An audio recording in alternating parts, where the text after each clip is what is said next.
Don't be afraid to be alone. Being by yourself is far superior to being with bad company. Each person, object, or situation in our lives carries with it a certain energy. And not all of this energy serves us positively. Learning to detach is to understand that holding on to the old prevents the arrival of the new. Imagine making space in your life, like cleaning a house full of old objects, allowing light and fresh air to enter. This video is an invitation to explore the art of detachment, a transformative process that goes beyond mere loss, guiding you towards a path of freedom and opportunities. This video is for those who feel the weight of emotional excess, for those who long for clarity, peace, and a renewed sense of purpose. Let's discover how to cut the ties that bind us to the past and embrace the freedom that comes with detachment. Be strong and watch until the end, as all items are important. Before we start, please remember to subscribe to the channel and hit the like button. It helps us a lot and costs nothing to you. Let's go. Number 1. Take time apart. Take time apart. Time apart can be an effective strategy to detach from people, situations, or things that no longer contribute to your well-being. This period of distancing allows you to gain perspective, reassess your emotions and thoughts, and better understand the impact of this connection on your life. During this time, it is essential to engage in activities that promote self-exploration and personal growth. This can include spending time with other people who have a positive influence on your life, engaging in hobbies or interests you may have neglected, or even exploring new experiences that expand your worldview. This distancing doesn't necessarily mean cutting all ties forever. Instead, it's about giving yourself necessary space to breathe, reflect, and heal over time. You may find that your perspective on the person or situation has changed, allowing you to make healthier and more grounded decisions about how to proceed in the future. Remember, the process of detachment does not happen overnight and requires patience and self-understanding. Allow yourself to feel what you need to during this time, but also commit to moving forward, prioritizing your peace and happiness above all. Number 2. Differentiating need and want. Between need and want, understanding the difference between what is essential for your life and well-being and what is merely desired can provide a new perspective and help ease the emotional load of unhealthy attachments. Needs are fundamental aspects of your survival and mental health, such as food, shelter, love, and security. Desires, on the other hand, are the things you may want but are not crucial for your existence or long-term happiness. They are often influenced by emotions, social pressures, or habits. To start differentiating between needs and wants, conduct an honest analysis of your life. Ask yourself, do I really need this to live or be happy? Or is it something I just want for convenience or momentary pleasure? By answering these questions, you can begin to identify areas of your life where desires may be masquerading as needs, creating unnecessary attachments.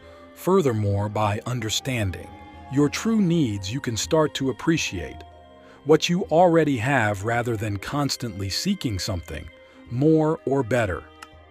This doesn't mean you should deny all your desires, but rather recognize and accept that they are not essential for your fulfillment.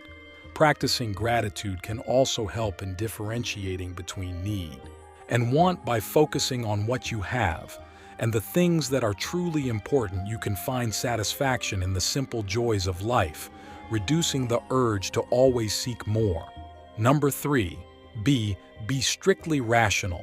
Strictly rational. This involves separating your emotions from the situation and assessing it from a purely logical and fact-based perspective. First, conduct an objective analysis of the pros and cons of the relationship or situation. List the tangible benefits and possible drawbacks. Ask yourself, is this relationship aiding my growth? Is it aligned with my values and life goals? What are the actual consequences of maintaining? This connection being strictly rational also means recognizing and challenging your own justifications and rationalizations often.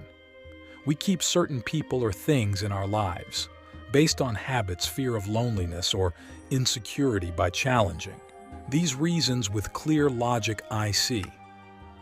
You can start to view the situation in a new light. Furthermore, consider the alternatives and possible solutions for the current situation. This could involve setting new goals, seeking different forms of satisfaction and happiness, or simply accepting that something are beyond your control and that it's time to move on. Adopting a rational approach doesn't mean you should suppress or ignore your emotions. Instead, it involves balancing your emotional reactions with a care and thoughtful assessment of the facts. By doing so, you can make more informed and healthy decisions about how and when to detach. Number, acceptance of change. 4. Acceptance of change. Adopting a stance of acceptance towards change is essential for the process of detachment. Change, whether desired or not, is a constant in life, bringing with it new opportunities, challenges, and perspectives. Understanding that change is inherent to the human experience helps to lessen resistance and attachment to specific people, objects, or situations when we accept that everything around us is in constant flux. We start to value the present more, learning to appreciate people and experiences while they are available. This understanding not only eases the pain of detachment but also prepares us to embrace new chapters of life with openness and curiosity. Accepting change involves recognizing that our lives are composed of a series of phases, and each phase has its own value and lessons to offer. This allows us to release what no longer serves our growth, making room for new, enriching experiences. By embracing change as an essential part of life, we cultivate flexibility, resilience, and an inner peace that sustains us through life's transitions. This is a crucial step in detaching with grace and confidence, allowing us to flow with life rather than against it. Number 5. Focus on essential needs. This is an effective tactic for detaching from people, objects, or situations that don't add significant value to your life. By reassessing what is truly important, you gain a clearer perspective on your priorities and what deserves your energy and attention. Identify your basic needs such as health, safety, love, and self-esteem, and compare them with the desires that have been the source of your attachment. Often upon this analysis, we find that much of our time and energy is being consumed by things that do not contribute to our fundamental well-being. By focusing on the essentials, you free up mental and emotional space, allowing new experiences and more meaningful relationships to enter your life. Concentrate on meeting these fundamental needs, and you will find that detachment from less crucial elements naturally follows. This recognition of impermanence reorientation. Number 6.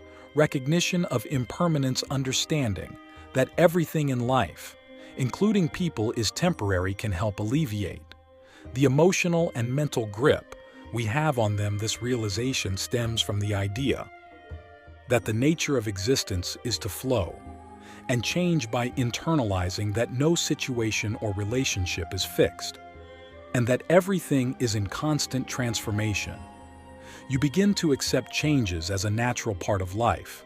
Rather than resisting them, this helps reduce fear, anxiety, and sadness, often associated with losses or changes.